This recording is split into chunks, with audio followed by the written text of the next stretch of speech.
Ich habe ein kleines Video zum Start, das uns ein bisschen in die Szene der damaligen Zeit bringt. Es ist ein Video über den römischen Herrscher. Go for it.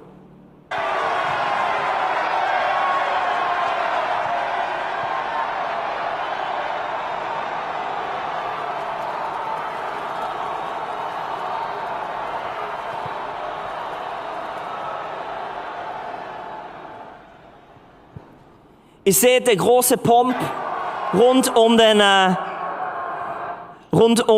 Kaiser. Der hatte damals was zu sagen. Ein Herrscher, der wurde verehrt. Da wurden Riesenzeremonien rum um das gestaltet. Und heute gehen wir in einen Bibeltext, der erklärt, oder wie Johannes erklärt, wer der Mächtigste überhaupt ist. Und ich werde den Start machen. Und dann haben wir Matthias Wenk, der Pastor in der Bewegung Plus Burgdorf ist, ein guter Freund von mir. Ich möchte dich einfach auch ehren, Matthias. Du tust so viel Gutes in unserer Bewegung und bist eine super Ermutigung und Challenge in meinem Leben, dass wir auch zusammen im nationalen Vorstand sein dürfen. Ich weiß dich mega zu schätzen und wir sind gespannt auf das, was du heute auf dem Herzen hast in diese Predigt. Aber ich möchte den Einstieg machen und ich nehme das Pult noch zu Johannes 5, Johannes, Offenbarung 5. Und ich lese das mit etwas epischer Musik, dass ihr so richtig reinkommt. In der rechten Hand dessen, der auf dem Thron saß, sah ich eine Buchrolle. Sie war innen und außen beschrieben und mit 7 Siegeln verschlossen. Und ich sah einen mächtigen Engel, der mit lauter Stimme fragte: Wer ist würdig, die Siegel aufzubrechen und das Buch zu öffnen? Aber es gab niemanden, der es öffnen und hineinsehen konnte, weder im Himmel noch auf der Erde noch unter der Erde. Ich weinte sehr, weil niemand gefunden wurde, der würdig war, das Buch zu öffnen und hineinzusehen. Da sagte einer der Ältesten zu mir: Hör auf zu weinen! Der Löwe aus dem Stamm Juda und Nachkomme Davids hat den Sieg errungen. Er ist würdig. Er wird die 7 Siegel aufbrechen und das Buch öffnen.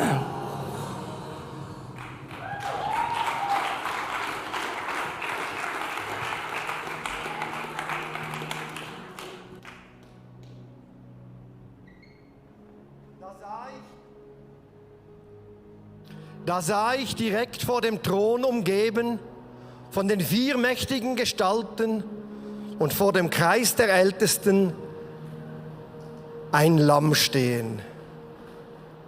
Es sah aus, als ob es geschlachtet wäre. Es hatte 7 Hörner und 7 Augen. Das sind die 7 Geister Gottes, die in die ganze Welt gesandt worden sind.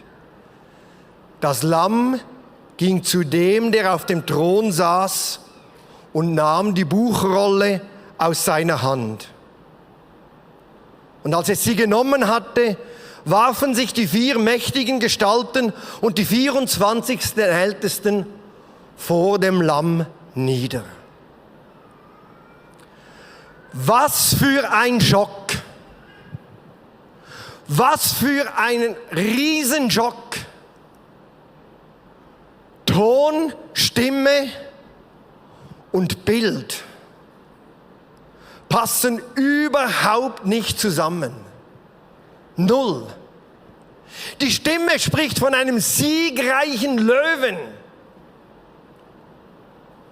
Und dann sieht Johannes das dazu passende Bild und alles, was er sieht, ist ein geschlachtetes Lamm. Der starke Löwe ist kein reißendes Raubtier, der alles zermalmt, das sich ihm entgegenstellt. Es ist nicht das reißende Tier, das noch mächtiger ist als der römische Cäsar. Es ist nicht der alle Feinde umwirft, die sich ihm entgegenstellt. Es ist ein geschlachtetes Lamm. Ein geschlachtetes Lamm als Symbol von Macht, Stärke und Ruhm ist wahrscheinlich das krasseste Antibild, das es in der ganzen Menschheitsgeschichte überhaupt gibt zum Thema Macht, Ruhm und Stärke. Es ist so paradox, es ist so anders. Es ist die totale Absage und Umkehrung von jeder Vorstellung, die wir Menschen über Macht, Kraft und Stärke haben. Es ist der radikale Ausstieg aus einer Welt, die behauptet, die Lösung auf eine Bedrohung durch jemand mit einer großen Waffe ist selber eine noch größere Waffe zu haben. Es ist der totale Ausstieg aus einer Rhetorik, die sagt, du sagst, ich sei ein Idiot, dann sage ich halt, du bist ein Vollidiot. Es ist der totale Ausstieg aus dem. Es ist der Verzicht, mit irgendwelchen verbalen oder realen Waffen zurückzuschlagen, um sich durchzusetzen. Es ist überhaupt der totale Ausstieg aus einer Kultur des sich Durchsetzen gegen den anderen. Es ist so radikal, dass ich in der Kunstgeschichte kaum Bilder gefunden habe, die das geschlachtete Lamm darstellen. Es passt uns nicht. Auch bei den Worship-Songs, auf das kommen wir noch. Wir lieben das Pompöse. Wir hätten gerne einen Gott, einfach Gott statt der Cäsar, oder? Aber alles rundherum das Gleiche, ist es aber nicht. Die Offenbarung ist hier eine so radikale Kritik an dem allem. Es ist der totale Ausstieg aus der Logik des griechischen Philosophen Thukydides. Der hat einmal gesagt, hört einmal, wie zynisch das ist. Der Starke macht, was er möchte, und der Schwache leidet, was er muss.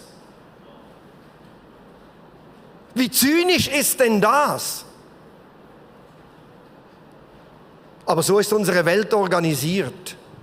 Der Starke macht, was er möchte, und der Schwache leidet, was er halt dann muss. Offenbarung 5 ist die totale Absage an all das. Und natürlich sind unsere Schlachten im Großen und Kleinen nicht ganz so pompös wie jetzt die Seeschlacht beim Ben-Hur-Film und dann die große Siegeszeremonie. Unsere Schlachten im Kleinen, die sind dann verbal oder nonverbal und sind dann vielleicht nicht minder brutal.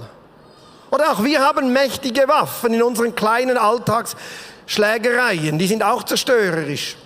Wer lauter schreit und besser argumentiert, setzt sich durch. Spielt den anderen an die Wand. Wer mehr Geld hat, kauft den anderen einfach auf.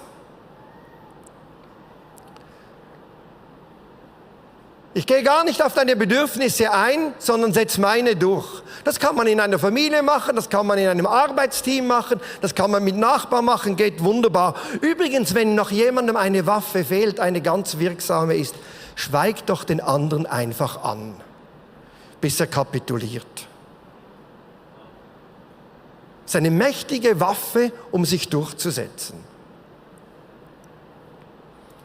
Es gäbe dann noch ein paar mehr, man kann auch ein paar spitze Pfeile verschießen und so hinten rumreden. Hat schon mancher eine große Schlacht gewonnen dadurch. Das sind so unsere kleinen Waffen, die wir haben. Und das geschlachtete Lamm ist die radikale Abkehr und Abwendung von all dieser Logik. Ich schweig dich einfach an, bis du schon merkst, dass du etwas falsch gemacht hast. Ich brüll dich zusammen, ich gehe über dich hinweg, ich kaufe dich auf, all das. All diese Logik wird durch das Lamm ad absurdum geführt.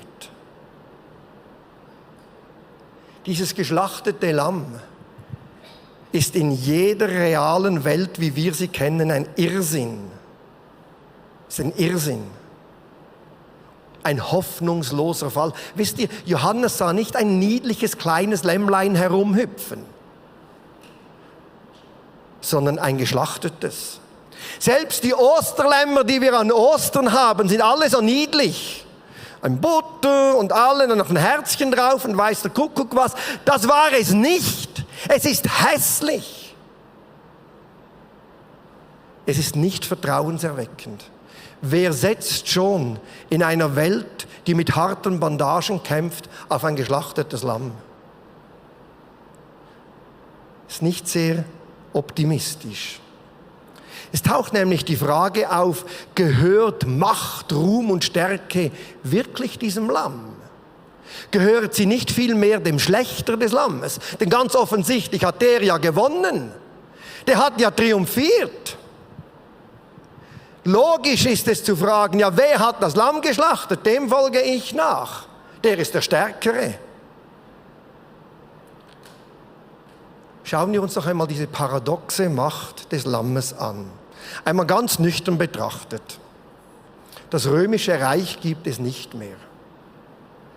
Die Gemeinde der Jesus-Nachfolger besteht immer noch. Ganz nüchtern. Das römische Reich hatte viele Nachfolgereiche, die kamen, die gingen, die einen schneller, die anderen weniger schnell. Diese unscheinbare Schar der Jünger Jesu, die gibt's noch. Aber auch auf der weltpolitischen Szene und Bühne war dieses Lamm nicht ganz erfolglos. Der Engländer William Wilberforce hat über diese Schiene die Sklaverei in Großbritannien abschaffen können, ohne auf Macht zu setzen. Und jetzt wird's für uns Christen peinlich. Derjenige, der am besten wahrscheinlich die Macht des geschlachteten Lammes und damit ja auch die Bergpredigt verstanden hat, war der Hindu Gandhi und hat so über den gewaltlosen Widerstand die Unabhängigkeit Indiens bewirkt. Martin Luther King war auf dieser Schiene auch nicht erfolglos. Und wenn man mal schaut, was diese Männer bewegt haben, ist das beeindruckend im Vergleich zu den Millionen von Toten, die andere Schlachten hinterlassen haben. Real tote Menschen. Es gibt mir Mut, in meinen kleinen Schlachten des Alltags den Weg des geschlachteten Lammes zu wählen und dem zu vertrauen. Und es ist beschämend, dass viele christliche Politiker nicht so mutig waren wie Gandhi, der so viel verstanden hat. Aber mehr noch, dieses Lamm, dieser Text beschreibt ja, wie dieses Lamm Millionen von Menschen miteinander versöhnt hat und zu Königen und Priestern gemacht hat. Bei diesem Lamm ist nicht mehr einfach nur einer König und herrscht über alle und die Aufgabe von allen ist es, dem einen zuzujubeln, sondern alle werden zu Königen und Priestern und jubeln miteinander dem Lamm zu. Achtet euch einmal, wenn ihr durch die Offenbarung geht, es ist immer vom Lamm Gottes die Rede bis zum Schluss.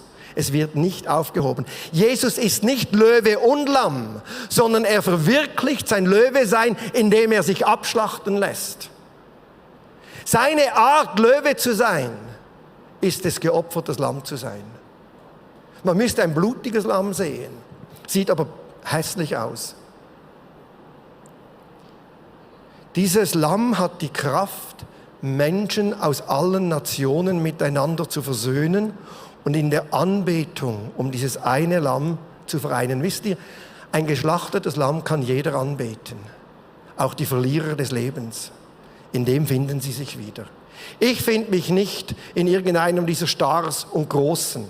Das bin ich nicht. Aber im geschlachteten Lamm, da finde ich mich. Wenn das die Macht Gottes ist, dann kann auch ich da anbeten. Deswegen hat es eine so vereinende Kraft.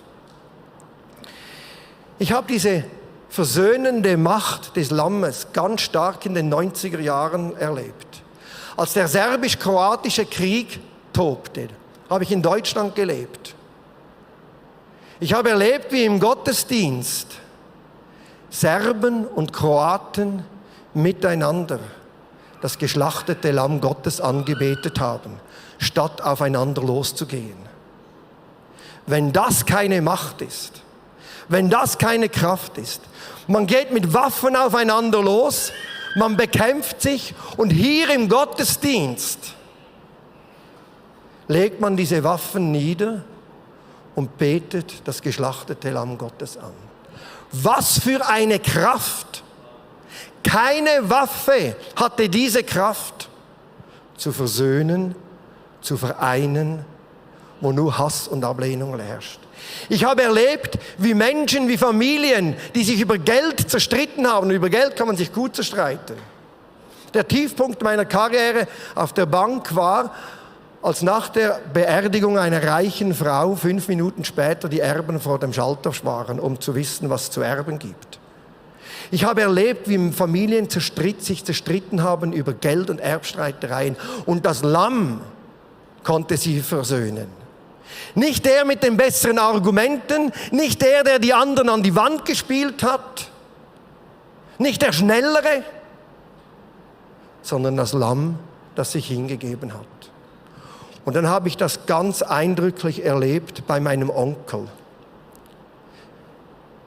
wie das geschlachtete Lamm ihn verändert hatte. Als Kinder hatten wir alle Angst vor ihm. Wenn er an Weihnachten mal in der Schweiz war, gab es nur ein Ziel, ihm auszuweichen. Er war finster, er war grob. Und die einzige Lebensberechtigung für ihn bestand, mehr zu leisten als die anderen und die anderen an die Wand zu spielen. Mitmenschen waren für ihn lediglich Konkurrenten, die man übertrumpfen muss. Mit denen hat er sich gemessen, gegen die hat er sich durchgesetzt. Auf Druck hat er mit Gegendruck reagiert.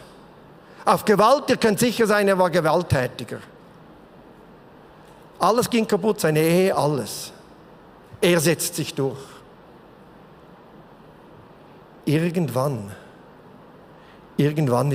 hat er kapituliert vor diesem geschlachteten Lamm, das stärker war als seine ganze Ablehnung. Und ich werde nie mehr vergessen, wie ich in dieser kleinen Kirche in Frankreich mit ihm zusammen Gott angebetet habe. Für mich war das ein Vorgeschmack des Himmels. Ein Mensch, der nur Leistung und sich durchsetzen kann als Lebensprinzip, lernt die Gnade zu kennen und findet ein neues Leben. Dank all dieser Geschichten weiß ich, die Macht des Lammes, sie kommt nicht beeindruckend daher, aber sie hat die Kraft zu versöhnen und zu überwinden. Es gibt eine Hoffnung auf Veränderung und Erlösung vom Bösen jenseits von Gewalt, Druck und Zwangsmitteln. Gott ist radikal anders als die Mächtigen und Sieger dieser Welt. Seine Macht ist seine Selbsthingabe. Die Macht muss man mal haben, ich möchte sie nicht immer ganz ehrlich gesagt. Seine Kraft ist seine vorbehaltlose Gnade uns Menschen gegenüber. Und seine Stärke besteht darin, dass er selbst unsere Ablehnung aushält. Der hält das aus, der erträgt das. Deswegen macht es mir auch gar nicht mehr so Angst, wenn Menschen Glaubenskrisen und allerlei anderes haben. Gott hält das aus. Seine Macht ist groß genug. Und sein Ziel ist es, dass wir Anteil an dieser Macht haben. Er hält uns Menschen nicht klein, damit er ein bisschen größer erscheint, sondern er lässt sich schlachten. Er bleibt das Lamm bis am Ende der Offenbarung. Bleibt er Lamm, aber wir Könige und Priester. Seine Siegesfeier ist die größte Anti-Siegesfeier, die es je geben wird, weil es keine Verlierer geben wird. Da wird niemand vorgeführt, wie bei den römischen Triumphzügen. Sagen wir ja auch noch im Mundart, den habe ich schön vorgeführt. Bei der Siegesfeier Gottes wird niemand vorgeführt. Es ist die Feier der Versöhnten, es ist das Fest des Friedens und das Ende von aller Gewalt. Was für eine Hoffnung, was für eine Zukunft. Und da, wo wir dieser Antimacht beginnen zu vertrauen, bahnt sie sich heute den Weg. Und das ist der Knackpunkt. Wisst ihr, mir fällt es manchmal schwer, dieser Antimacht zu vertrauen. Sie kommt ein bisschen mickrig daher. So ein Lamm im Vergleich zu den Legionen Roms ist schon ein bisschen mickrig. Da denkt man manchmal, ja, unsere Gottesdienste im Vergleich zu all dem Pomp und so rundherum, na ja, was ist denn das schon? Es fällt mir nicht einfach. Es sind die Momente, in denen ich manchmal denke, ja, wenn ich mich dieser Macht anvertraue, dann werde ich garantiert über den Tisch gezogen. Kennt ihr so dieses Gefühl, oder? Ist der beste Weg, auch gerade abgeschlachtet zu werden. Und ich werde nicht so gerne abgeschlachtet. Die Offenbarung, das Kapitel 5 der Offenbarung, hat uns einen Weg gezeigt, der mir hilft, diesem Paradox des Lammes immer wieder zu vertrauen. Denn die Offenbarung, und es ist schön, das hier in der Friedenskirche sagen zu können, ist außer den Psalmen mehr als jedes andere Buch der Bibel ein Buch der Anbetung. Es gibt kein anderes Buch der Bibel mit so vielen Worship-Songs wie die Offenbarung. Von der ersten bis zum letzten Seite dreht sich alles nur um die Frage, wer betet wen, weshalb an. An dem entscheidet sich dann alles. Anbetung. Ich lese euch den Schluss von Kapitel 5 vor. Dann sah und hörte ich Tausende und Abertausende von Engeln, eine unübersehbare Zahl. Sie standen rund um den Thron und die 4 mächtigen Gestalten und die Ältesten riefen mit lauter Stimme: Würdig ist das geopferte Lamm, Macht zu empfangen, Reichtum und Weisheit, Kraft, Ehre und Ruhm und Preis. Und alle Geschöpfe in der Luft, auf der Erde und unter der Erde und im Meer und alles, was in der Welt lebt, hörte ich laut mit einstimmen: Preis und Ehre, Ruhm und Macht gehören ihm, der auf dem Thron sitzt, und dem Lamm für alle Ewigkeit. Die 4 mächtigen Gestalten antworteten: Amen. Und die Ältesten fielen nieder und beteten an. Und nun beten sie nur noch das Lamm an. Vom Löwe ist keine Rede mehr nachher in der Offenbarung. Die Anbetung des größten Antibildes von Macht und Stärke bewahrt mich, bewahrt uns heute davor, den Symbolen von Macht und Stärke unserer Zeit zu verfallen und ihnen hinterher zu laufen. Die Anbetung des geschlachteten Lammes hilft uns, der Logik Gottes zu vertrauen, die sagt: Der Starke tut, was dem Schwachen hilft. Und der Schwache muss nicht leiden, denn das Lamm Gottes hat beide miteinander versöhnt.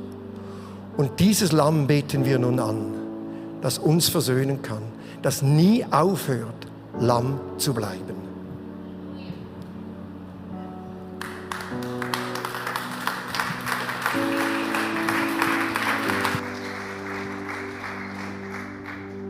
Komm, lass uns doch einfach nochmal aufstehen.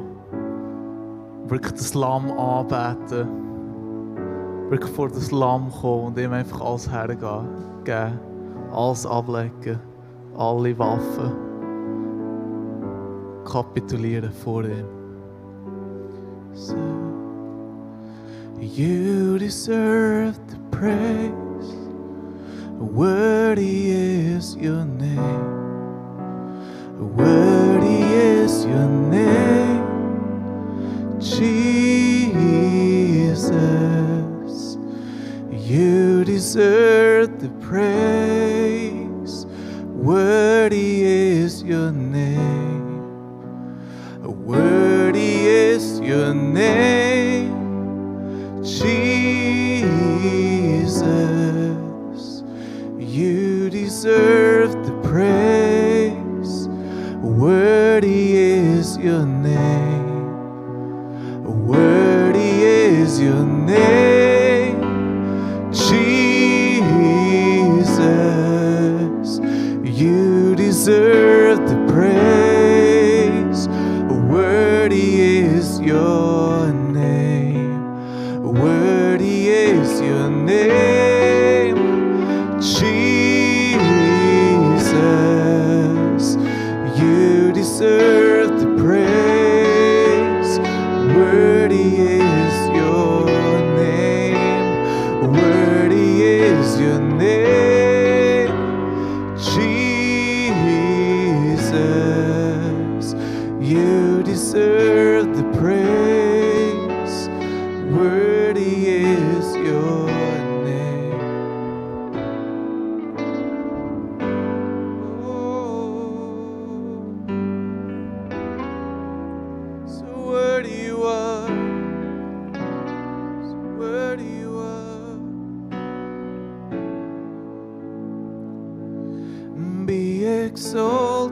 exalted now in the heavens as your glory fills this place.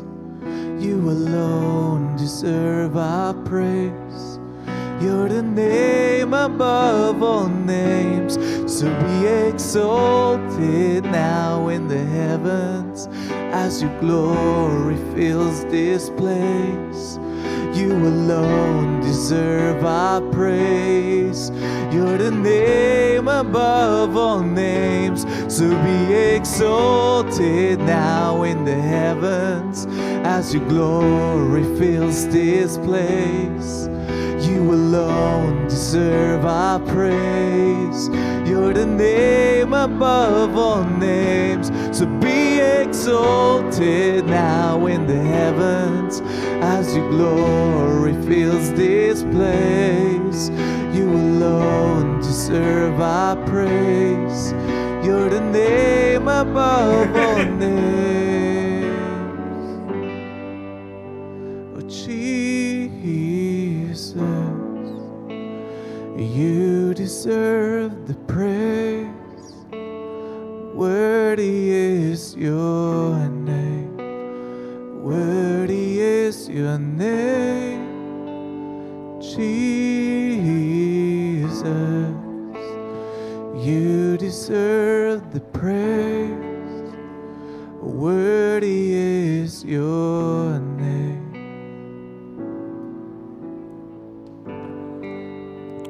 Ja, Jesus, wir beten dich an. Danke, dass du ein beständiger Gott bist. Und dass deine Art in unserem Leben heute einen wunderbaren Einfluss hat. Und danke, dass wir von dir lernen dürfen. An dieser Stelle möchte ich den Livestream verabschieden. Ihr habt jetzt noch ein Interview mit Matthias für euch. Ich möchte einfach noch für uns beten. Ja, willkommen zurück hier im Studio. Es war eine sehr, sehr starke Predigt von Matthias. Und was mich so richtig gehypt, berührt hat, ist so ein bisschen die Aussage, Gott ist radikal anders. Und das merke ich auch in meinem Leben, wenn ich mit Gott unterwegs bin. Er hat andere Standards als die Welt und er ist wirklich, wirklich radikal anders. Und wenn es dich lustig gemacht hat, auch so das radikal andere, solche Gottes Art kennenzulernen und du ein Leben mit Jesus, mit Gott anfangen möchtest, dann habe ich ein Gebet für dich, dass du mitbeten kannst, wo du wie sagst, hey, ich wünsche mir, ich möchte mit dir unterwegs sein. Und wenn das was für dich ist, hey, dann bete einfach mit mir nach und du wirst hier den Text sehen. Genau. Vater im Himmel, danke, dass du mich grenzenlos liebst. Vergib mir, dass ich dich bis heute ignorierte und stolz glaubte, es alleine zu schaffen. Danke, dass du mich nicht verurteilst, sondern deinen Sohn Jesus Christus an meiner Stelle geopfert hast, damit nichts mehr zwischen dir und mir steht. Heute öffne ich dir mein Herz. Bitte komm in mein Leben, sei mein Freund und hilf mir, deinen guten Plan für mich zu erkennen und danach zu leben. Amen. Ja, wenn du das gebetet hast, dann gratuliere, dann herzlich willkommen in Gottes Familie. Und wenn du Fragen dazu hast oder uns kontaktieren möchtest, hier siehst du den Link, da kannst du uns kontaktieren. Und ja, wenn du mehr über das Leben mit Gott, mit Christus wissen willst, wenn du vielleicht Anschluss suchst, wenn du Fragen hast, die du loswerden willst oder einfach so wir möchten dir helfen. Genau. Und nun freut es mich, den Matthias bei mir zu haben. Wir haben ein paar super Fragen, die ihr auf Slido gestellt habt. Zuerst, hi. Hey, sehr starke Predigt von heute. Und wir haben noch weitere Fragen bekommen. Sehr gut, sehr gut. Okay.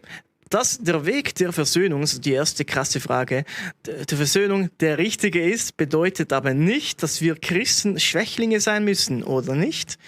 Und Stärke ist dennoch erstrebenswert. Also die zwei Fragen zusammenfassen. Was sagst du dazu? Ja, natürlich ist Stärke sehr erstrebenswert. Es kommt einfach darauf an, wie wir es definieren. Oder? Christus ist der Starke.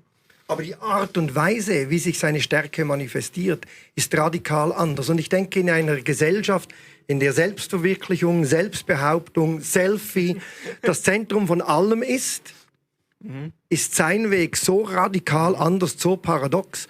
Oder man könnte es auch so sagen, das Kreuz durchkreuzt sämtliche Vorstellungen, die wir über Erfolg, Macht und Stärke haben. Aber es ist ja nicht, dass es keine Stärke ist. Es ist ja die Stärke, die alles andere überwindet. Aber sie ist radikal anders. Und es ist wie ein Reframing, das da gemacht wird durch das Lamm. Und das braucht Mut. Aber ich würde sogar sagen, es braucht unglaublich viel Stärke, diesen Weg zu gehen. Die Folgen sind einfach radikal anders. Das ist ein völlig anderer Standard, als wir in der Welt kennen. Ganz genau. Ja, darum hört es sich so paradox an, wie du in der Predigt gesagt hast. Genau, aber das hat schon Dürrematt gesagt. Er hat gesagt, die Wahrheit ist immer paradox. Gute Zitate. Wie kann ich die Macht Jesu gegen andere unsichtbare Mächte einsetzen? Da ist die Bibel, würde ich sagen, eher zurückhaltend. Die unsichtbaren Mächte in sich interessiert die Bibel wenig. Immer dann, wenn diese Kräfte sich im Hier, Heute und Jetzt manifestieren, dann sehr schon. Und da gibt es wieder, wie hat das Jesus gemacht? Er hat Widerstand geleistet, er hat radikal Widerstand geleistet, er hat die umarmt, die niemand umarmen wollte.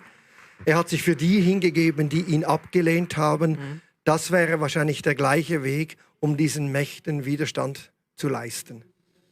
Ja, das ist super. Jesus hat auch gesagt, ja, ich bin ja nicht der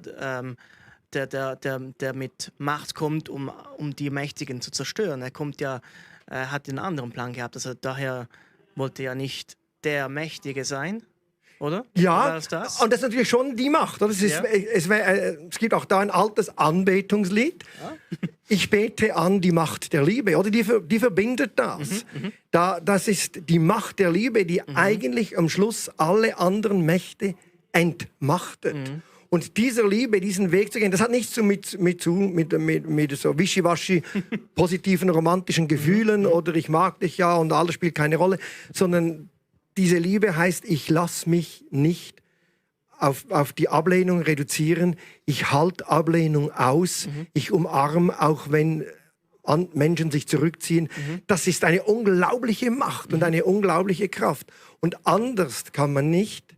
Aber diese Macht wird wirklich alle anderen Mächte entmachten. Und das würde ich auch sagen in Bezug auf diese anderen Mächte und Gewalten. Es gibt keinen anderen Weg. Also die göttliche Liebe ist sozusagen die Superwaffe, die wir in der göttlichen Welt haben, während die weltliche Welt da mit Atomwaffen kommen. Genau, oder mit eben mit Selbstinszenierung, Selbstbehauptung und es hat viel mit Selbst zu tun. Ja, wir drehen es um uns selbst und dann in Gottes Reich dreht es sich nicht um mich selber, sondern um jemand anderen, um Jesus. Ja, nicht nur um Jesus. Um meine anderen. Genau. Da würde ich auch sagen, wenn es nur um Jesus geht, wäre es auch ein bisschen zu wenig. Es geht immer auch um den Mitmenschen. Ja. Also ich mache das Wohl meines Gegenübers zur Ausgangslage von meinem Handeln. Und das ist für mich nichts Natürliches. Es kommt bei mir nicht so natürlich von mir aus selbst. Noch eine Frage. Wie verhindere ich, dass das Aktuelle, das vor Augen ist, die eher unsichtbare Macht Jesus des Lammes überlagert? Oder vielleicht anders ausgedrückt, wie kann ich im ganzen Gedöns des Alltags diese radikale Liebe oder der radikale Weg des Lammes nicht vergessen? Ja, da würde ich sagen, es gibt zwei Möglichkeiten. Das eine ist eben, ich lese biblische Texte wie die Offenbarung, ich lese diese Texte, ich lese die Bergpredigt, ich lese all diese Antitexte, die sind wie eine Impfdosis. die helfen mir, ein gesundes Abwehrimmunsystem zu entwickeln gegen das, was vielleicht in unserer Gesellschaft nicht nur positiv ist, es gibt auch sehr viel Positives, sehr viel Erfreuliches, aber gegen die Werte. Das Zweite, das ist eben das. Gute Worship-Songs, die nicht einfach ein Abklatsch sind von dem, was wir sowieso denken, sondern die Mut haben, in heutiger Sprache dieses paradox andere vom Lamm Gottes zu besingen. Weil Lieder begleiten uns im Alltag. Und es ist wie so, wenn ich Werbung schaue, auf Plakat, auf wo auch immer, dann wird mir immer eine Geschichte erzählt. Wenn ich die Bibel lese, wenn ich gute Worship-Songs habe, dann höre ich wie eine andere Geschichte. Eine Gegengeschichte. Und Geschichten prägen unsere Identität und was wir denken, mehr als Argumente. Ja, voll. Und deswegen würde ich plädieren, lest diese schrägen Bibelgeschichten. Sie sind manchmal wirr, manchmal unverständlich, aber sie machen uns immun gegen ungesunde Entwicklungen und dann eine gute Dosis guter Worship. Du hast Lobpreis, Worship angesprochen. Hast du gerade so einen persönlichen Tipp für die Zuschauer, für mich? Was hörst du aktuell sehr gerne? Also, zum Beispiel. Was eben dir eine gute Dosis an Anti gibt. ich beuge mich, ich bin kein Worship-Musikhörer. Es gibt eigentlich meine Lieblings-Worship-Musik, das wäre dann die H-Moll-Messe von Bach. Ja. Da kommt diese ganze Bandbreite, das Agnus Dei, das Lamm Gottes hat einen zentralen Wert, bleibt ganz auf der Spur. Und das Zweite für mich, ich habe jetzt eine Worship-Band gefunden, die ich wirklich anhöre, das ist Porter's Gate. Die bringen soziale Gerechtigkeit, die bringen das Klagen, die machen auch das Thema Arbeit zum Inhalt der Worship. Und da würde ich vielen sagen, Worship, und lest die Psalmen, die reden über alles, ja, über meinen Frust, über meine Zweifel, über meine Klage, meine Wut. Und im Worship muss ja die ganze Erfahrung meines Lebens vor Gott zur Sprache kommen. Das wäre mein Tipp und mein Wunsch an die Worship. Eine Riesenpalette und einen kleinen Nebenwunsch. Die musikalische, emotionale Tonlage sollte dann bei einem Klagelied schon nicht gleich bombastisch sein wie bei einem Lobpreissong. Ja. Da würde dann vielleicht bei den Gospels könnte man da lernen. Die sind zum Teil sehr schwer. Genau. Es gibt eben Schweres. Und wenn ich das ausklammern muss aus meiner Anbetung Gottes, dann spalte ich diesen Teil von meinem Leben ab. Ja. Und das ist schade. Wir dürfen und sollen ja ehrlich sein mit unserem Genau. Herrn. Oder? Und alles vor ihm wie bringen. David zum Beispiel, der ging ja auch nicht hin und sagte, ach, ich werde jetzt von Saul verfolgt, da ist alles gut, alles, Gott, du bist groß. Er ging hin und sagte, das ist scheiße. Aber Gott ist doch groß. Ja. Und manches im Leben ist einfach scheiße. Ja. Es ist so. Kann so gehen. Genau. Also Antithese, also radikal anders und vor allem die Liebe, die göttliche Liebe, die durchdrängt es mit Annahme und einfach Gegenteil, wie die Gesellschaft heute, also wie unsere Gesellschaft und Lobpreis, lesen, gute Bibeltexte, Psalmen, gute Musik hören. Vielleicht noch gute Geschichten, oder? Ja. Ich denke, manchmal ist es ja schwierig, dieser Macht Gottes zu vertrauen. Ja. Aber wenn ich jetzt fragen würde, die Zuschauer, wer weiß, welcher Papst war, als Franz von Assisi lebte, weiß das wahrscheinlich niemand mehr von uns. Er war sehr mächtig zur damaligen Zeit. Aber ein Teil der Leute kennt immerhin noch Franz von Assisi heute. Und der war ein radikaler Aussteiger. Also der Einfluss, den Menschen ausüben auf ihre Umgebung, hat nichts mit ihrer Position der Stärke zu tun, die sie in der Gegenwart innehaben. Nicht zwangsläufig. Es kann, wenn es gut läuft, ist das identisch, das ist der Idealfall, aber nicht zwangsläufig. Also ich möchte Mut machen, einmal zurückzuschauen, welche Leute haben wirklich Geschichte geschrieben im positiven Sinn. Und das waren meistens, Propheten hatten keinerlei Macht, die waren ohne Autorität, die hatten keine Position. Die waren auch nicht unbedingt sehr beliebt. Nein, aber sie prägen uns länger. Ja. Wir kennen ja die Könige von Israel nicht mehr. Oder ich kenne sie auch nicht auswendig, aber die Propheten, die kenne ich. Cool. Ja. Hey, danke dir vielmals und ja, bis ein andermal. Bis ein andermal. Super Woche. Danke, gleichfalls. Bye Tschüss. bye. Tschüss. Ja, liebe Leute, vielen Dank, dass ihr dabei wart. Wir haben noch ein paar kurze Informationen. Ja, by the way, wenn ihr mehr über Lobpreis und so weiter lest, die Psalmen, die sind super. Und wenn ihr euch Zeit nehmen wollt, um diesen Frieden, diese Liebe zu erfahren, lest die Bibel, hört gute Musik, lasst euch von dem Göttlichen prägen. Genau. Wir haben am 12. September haben wir eine Taufe, yes. Eine Woche davor sind für die Leute, die sich dafür interessieren, getauft zu werden, am 5. September eine Taufvorbereitung. Wenn das Wetter super ist, werden wir versuchen, im See uns die Taufe durchzuführen. Genau. Wir haben auch heute, ist der Welcome Apero für all die, die sagen, ich möchte die Equippers in Zürich besser kennenlernen. Der nächste ist am 19. September. Und eben, ich lade dich ein, wenn du dich dafür interessierst, hey, wer sind wir, wer sind die Equippers? Ich möchte nicht nur von zu Hause zuschauen, ich möchte vielleicht auch mal in die Church kommen, die Leute kennenlernen, vielleicht Anschluss finden, vielleicht eine neue geistliche Familie finden. Hey, du bist herzlich eingeladen am 19. September am Welcome Apero nach dem Gottesdienst. Dann noch Podcast, habe ich vor im Gottesdienst schon erwähnt, sehr wertvoll, um die Predigten nachzuhören. Genau, unsere Serie über die Offenbarung. Sehr tief, sehr viel Inhalt, Informationen, und es lohnt sich, das 2-3 Mal anzuhören, weil es so viele gute Predigen drin sind, vor allem auch viel Kontext und Geschichtliches, was zur Offenbarung gehört. Und all diese Dinge, die wir hier tun, können wir nicht tun ohne Leute, die uns dabei helfen, unter anderem mithelfen in einem Dienst oder vor allem auch Geld geben und uns dabei unterstützen. Und danke, dass du uns dabei unterstützt, wenn du gibst, und wenn du wissen willst, wie du das tun kannst, hast du einen Link hier.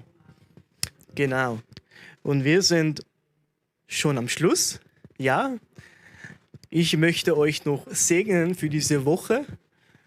Steht doch auf, wenn ihr wollt, wenn ihr könnt. So, der Herr segne und behüte dich. Er begleitet dich und schenke dir seinen Segen und seinen Frieden. Seine Liebe und Gunst soll dich diese Woche begleiten. Amen. Gottes Segen mit euch allen und bis nächste Woche. Tschüss zusammen.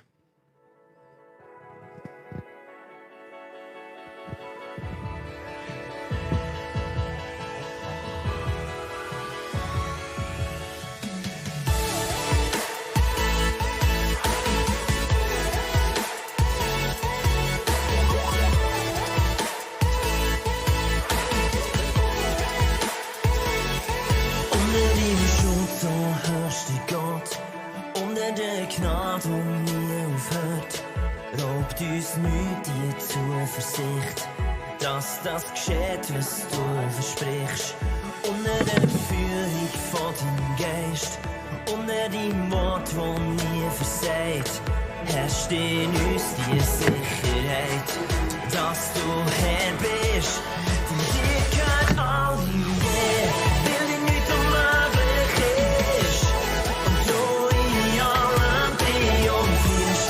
Gib mir deine Ehre, Gott, und da ist dir für immer sicher. Weil dir nichts unmöglich ist. Und du in allem triumphierst. Gib mir deine Ehre, Gott, und da ist dir für immer sicher.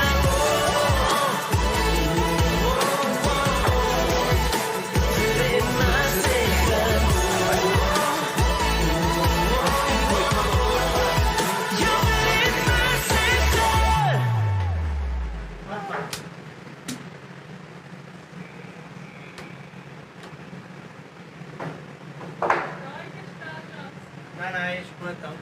Ist dir gut gegangen? Ja, das war super.